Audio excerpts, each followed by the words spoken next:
Well, just this morning, Centre Alliance Senator Rex Patrick stood down his opposition to the FASEA extension. This means the extension to the educational standards deadline that is likely to pass in both houses of parliament. So joining us how this affects the financial advisor space is Mark Hoven, the CEO of Advisor Ratings. Morning to you, Mark. Thanks for coming on to the program. So we do have this deadline continue to approach, thousands of financial advisors potentially needing to get this accreditation just to remain active in the market. How is this affecting the entire industry? Good morning. We've talked about this before, of course. I think it's a great outcome to find out this morning that the bill will pass both houses quickly, hopefully in the next day or two, giving certainty to 16,000 advisors who still need to sit the exam. They thought they were going to have to sit it in the next few months, but this will give them some certainty that they've got at least all of next year as well, which hopefully calms everybody down and ensures that we don't lose those people from the industry simply by virtue of the fact that they hadn't sat the exam by the end of this year.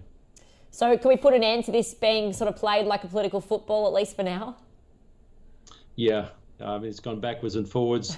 Originally, the opposition contested it and inserted a condition around stamping fees that had been carved out in earlier legislation, and then at the last moment we had some independents putting their own two bobs worth forward. But those impediments have been removed, and now we can get some clarity and certainty.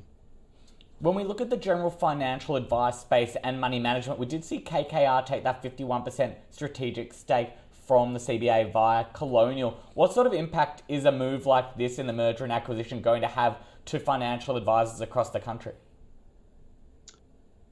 Well, the first thought for me was that it was a vote of confidence in the industry at a time when we've seen so much capital removed. I call it like a capital vacuum, with the major banks exiting from advice at least.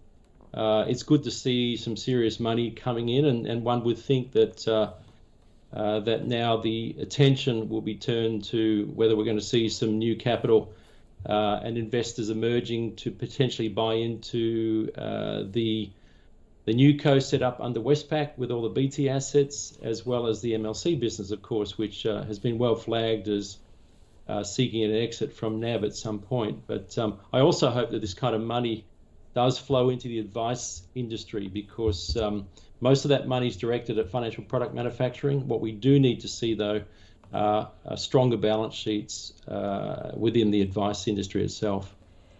When you look at, I guess, the licensing regime and the focus on it, what are some of the issues with the current system in your view?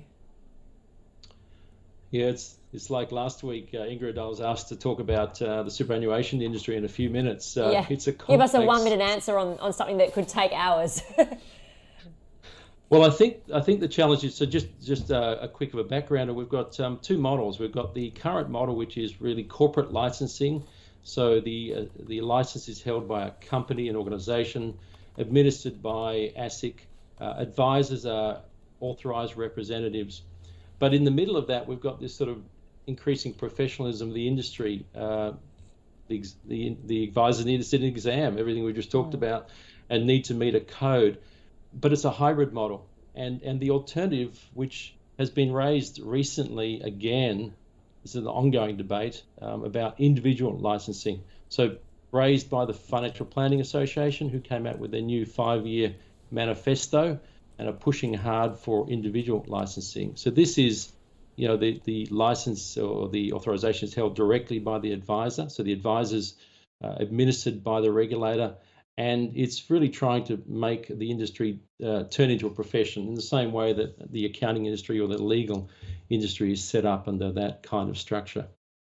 Just a quick one to finish, Mark. Have you noticed, or has the industry noticed, that more people are seeking advice during the market downticks? Has there been really an easy way to measure whether people's confidence in the markets translates into seeking financial advice?